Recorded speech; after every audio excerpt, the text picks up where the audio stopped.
Let's jump right into this explainer. Today, we're tracking something absolutely massive: the evolution of the U.S. presidency. We're talking over 2 centuries of vision, leadership, and the kind of high-stakes decisions that literally shaped America's story. From a total blank slate at the birth of the nation to the incredibly complex global powerhouse it is today, we're going to see how this office transformed and how that power still impacts your everyday life. To make sense of it all, we've broken this history down into 5 key eras. First, forging a new nation. Then, expansion and deepening division, followed by the Civil War to the Gilded Age. After that, we hit the World Wars and superpower status, before finally arriving at the modern American presidency. Let's kick things off with Era 1, forging a new nation. This is all about the blank slate and those crucial early milestones. It's honestly incredible how fast these early leaders passed the baton and just hardwired the country's DNA. You've got George Washington literally defining the job, setting up huge traditions like the 2-term limit. Then boom, just a couple terms later, Thomas Jefferson doubles the entire size of the country with the Louisiana Purchase. James Madison navigates us right through the War of 1812.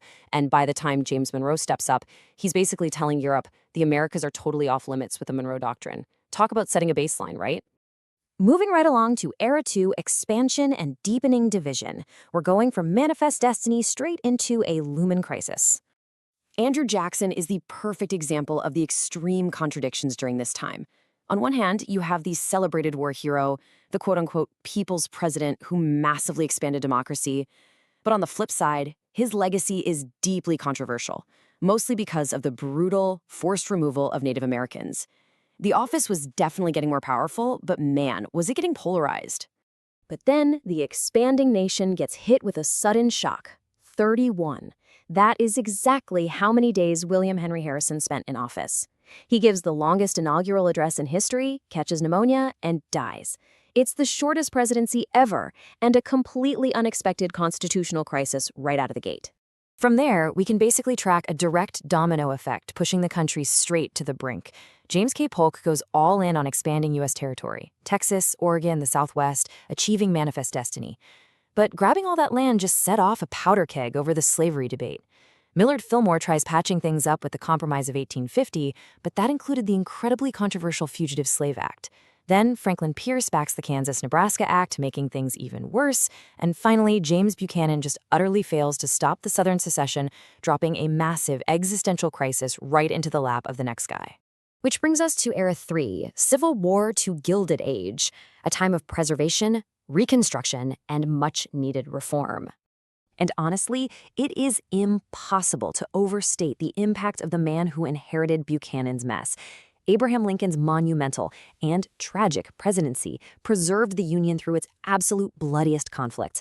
And with the Emancipation Proclamation, he fundamentally altered the nation's trajectory, officially starting the end of slavery. After Lincoln's assassination, the country is thrown into the incredibly messy period of Reconstruction. Andrew Johnson clashes so hard with Congress over rebuilding the South that he becomes the first president ever to be impeached. Then Ulysses S. Grant steps in. The war hero fights to stabilize things and push for civil rights, but unfortunately his time in office gets bogged down by massive corruption scandals. Finally, Rutherford B. Hayes wins a fiercely disputed election and strikes a compromise in 1877 that pulls federal troops out of the South, officially ending Reconstruction. Now, as we hit the Gilded Age in the late 19th century, presidents suddenly have to tackle huge new problems like unchecked government corruption and massive corporate monopolies. James A. Garfield is tragically assassinated just months into his term, which actually jumpstarts modern civil service reform. Surprising a lot of people, Chester A. Arthur signs the Pendleton Act to enforce those rules. Grover Cleveland becomes famous for aggressively fighting corruption, using his veto power more than anyone before him. And Benjamin Harrison puts pen to paper on the Sherman Antitrust Act to finally start reining in those massive corporate monopolies. All right, let's pivot to Era 4, World Wars and Superpower. The U.S. steps onto the global stage amid massive economic upheaval. Kicking off the 20th century, we get 2 totally contrasting progressive leaders. On one side, Theodore Roosevelt. The guy is a larger-than-life trust buster, a champion of conservation, and the driving force behind the Panama Canal. Then you have his successor, William Howard Taft. Maybe a bit less energetic, but he holds a completely unique record. He is literally the only person in history to serve as both U.S. President and Chief Justice of the Supreme Court. How wild is that? The historical whiplash of this specific era is just crazy. Woodrow Wilson guides the country through the horrors of World War I and sees the 19th Amendment finally give women the right to vote. Warren G. Harding promises a return to normalcy, but ends up drowning in the Teapot Dome scandal before dying in office. Then Calvin Coolidge steps in to oversee the absolute economic explosion of the Roaring '20s. But it all comes crashing down when Herbert Hoover takes over just as the Great Depression hits. His inability to stop that economic freefall ended up defining his entire presidency. Out of all that chaos, we see the foundation of the modern superpower being built. Executive power expands like never before as Franklin D. Roosevelt leads the country through both the Great Depression with his New Deal and the massive scale of World War II, making him the only president elected to 4 terms. Harry S. Truman takes over, making the incredibly heavy decision to drop atomic bombs, and later launches the Marshall Plan to rebuild Europe. Then Dwight D. Eisenhower steps in, overseeing a massive post-war boom, building the interstate highway system, and enforcing school desegregation. And that brings us to Era 5, the modern American presidency, a period defined by tensions, intense partisanship, and the 21st century. From here on out, modern presidents are navigating almost non-stop turbulence. John F. Kennedy inspires a whole generation and diffuses the terrifying Cuban Missile Crisis, but is tragically assassinated. Lyndon B. Johnson leverages his power to pass landmark civil rights and anti-poverty laws, but his legacy is deeply overshadowed by the Vietnam War. Richard Nixon pulls off a diplomatic masterstroke by opening relations with China, but then becomes the first president to resign in disgrace over Watergate. Leaving Gerald Ford and Jimmy Carter to pick up the pieces, pardoning Nixon, battling runaway inflation, and in Carter's case, shifting U.S. foreign policy to focus heavily on human rights. Then we see a major shift in tone. Ronald Reagan brings a highly aggressive, confident global stance to the Cold War. He pushes massive economic growth at home and famously stands at the Berlin Wall to deliver this direct, iconic challenge to the Soviets: tear down this wall. The post-Cold War era instantly throws up entirely new challenges. George H.W. Bush leans hard into global diplomacy, leading a massive coalition in the Gulf War while watching the Soviet Union finally collapse. Bill Clinton rides the longest peacetime economic boom in history and balances the budget, though he also becomes only the second president ever impeached.